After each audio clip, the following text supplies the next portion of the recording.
Dinoši smo. Nalazimo se u jednom jako lijepom parkiću.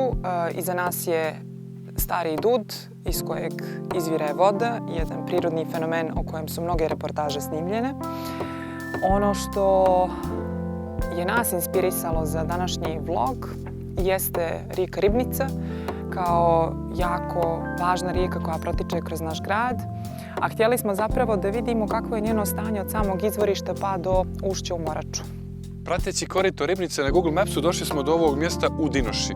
Naime, mi mislimo da je ovdje pravi izvor rijeke, a ne ispod Kekaritske gore, jer samim tim što smo bili ovdje zimi par puta i pratili smo rijeku i vidjeli da ona u stvari izvire negdje ovdje iza tebe na ovoj livadi. A ono što je još interesantno je što smo ispod drevnog grada Đuteze, o kome smo također pravili vlog, tako da znamo koliko je ovo mjesto nekad bilo bitno. Svakako nemojte da propustite da vidite kako ovaj dud izgleda zimi kad voda izvire iz njegovog trošnog stabla, zato što je zaista prirodni fenomen, nešto što treba vidjeti. A s obzirom na to da cijelo ovo područje zapravo leži na vodi, kada krenu kiše, voda izvire iz zemlje, pa je to isto tako interesantno za vidjeti. Da, kad ste u Dinoši obavezno obratite pažnju na kamen, jer evo, upravo prolazimo pored neke drevne grobnice koja je stara par hiljada ljeta, sigurno.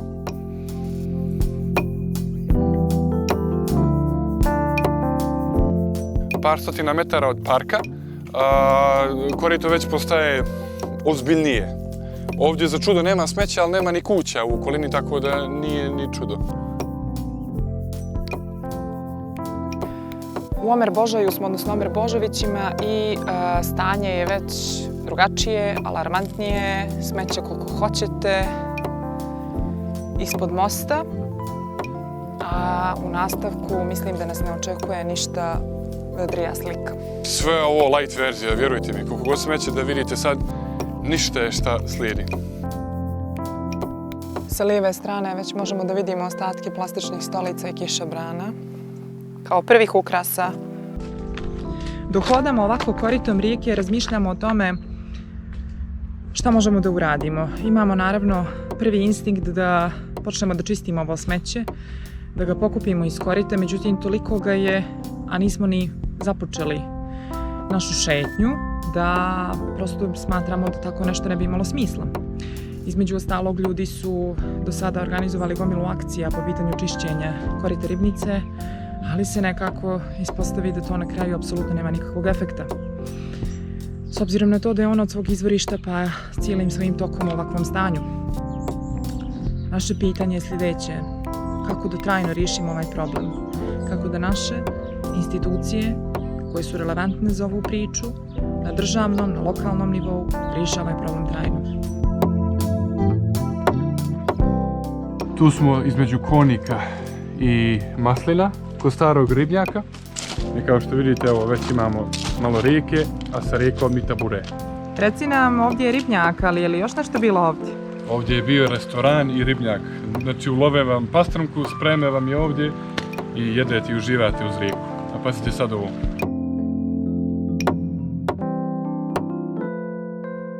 Evo ga, čuva rijeke. Dobar dan, gdje je rijeka? Sljedeća stanica Ibričevina i restoran Stari mlin. Ribnice ovdje nema, ali korito je za čudo čisto. Vjerojatno mještani vode računa malo više. Dame i gospodo, posljednji podgorički mlin. Mlin Petra Tokova. Relativno očuvan, to jest dobro je čuvan, sem trošnog krova. Ali nažalost mislim da ne možemo ući, to je zaključano. Da, gotovo sigurno. Wow.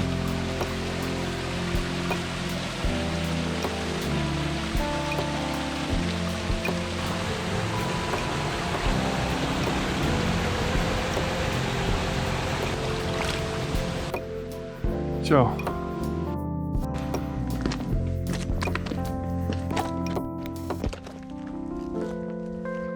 Pogledajte ovo. Pogledajte vi ovo. Vjerovatno nemate osjećaj da smo na nekih 1,5 km od centra grada, Podgorice. Pazite ovo. Divljina.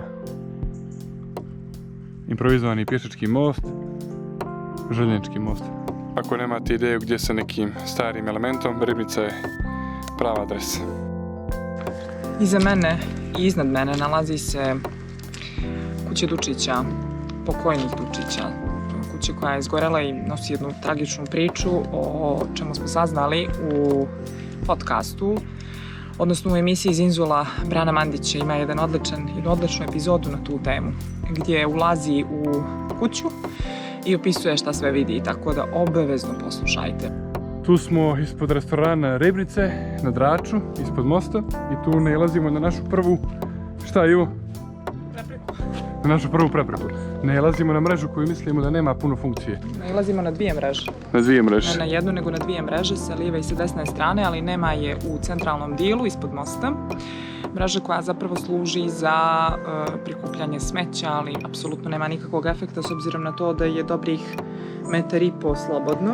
Yes. Tako da sve ono fakat što se ne ulovi, Prođe ispod.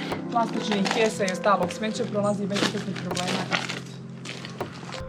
Tako da da, poenta je da bi ovo sve trebalo da bude dosta niže, jer ne znamo kakvu funkciju ima ovako. Sa naše lijeve strane je mlin koji smo snimali u prošlom videu. Negdje na proljeće ove godine, a sa desne strane ćemo da prođemo pored Kustovove kuće. Tu smo kod Karvera, starog turskog kupatila. Rijeke naravno nema.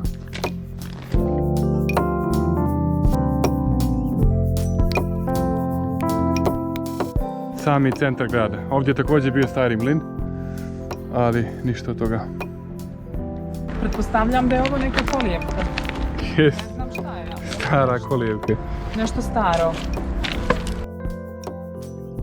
Wow, nikad nismo prošli ispod ovog mosta.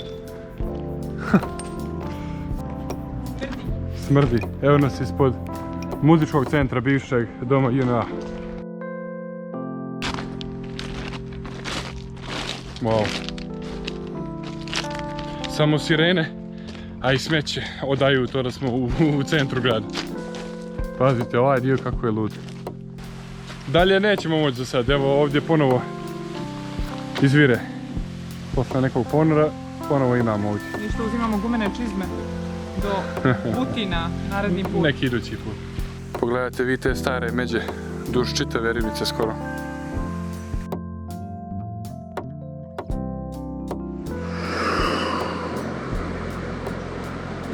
I nekoliko dana kasnije, u nešto drugačijim vremenskim uslovima, sa hladnijim vremenom i kišom, Ribnica se vratila.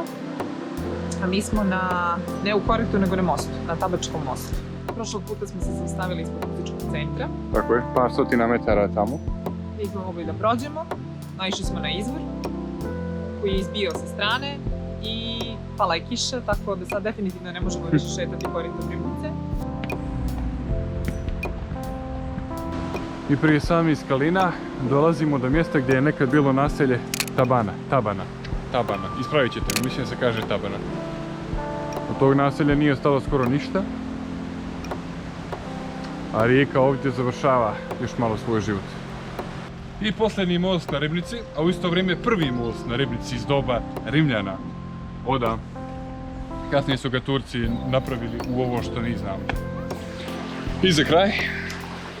Bili smo na izvoru, evo nas na ušću i od izvora do ušća nikakvu šansu ne dajemo ovoj rijeci. Jako je puno smeća, ne vodimo računa o njoj, nema ribe. Sve ono što naši roditelji pamte kao dobre stvari u vezi s ovom rijekom, u smislu kupanja, ispijanja vode, lovljenja ribe i tome slično, više toga nema. A između ostalog nema ni onih mlinova. Tako je, snimili smo zadnji mlin koji nije u funkciji naravno, ali vidimo koliko ova rijeka neka značila u ovom gradu. A inače je rijeka koja je u izumiranju, tako da se izrazim. Dinoško polje s kojeg smo krenuli je u stvari dio gdje Cijevna hrani Ribnicu i to su njeni zadnji atomi snage. Jedina poruka koju mi imamo za sami kraj jeste svojevrsno pitanje zapravo za sve one koji bi mogli da imaju uticaja u očuvanju ove rijeke. Šta ćemo sa ovim? Šta ćemo sa njom? Čuvajmo naše rijeke.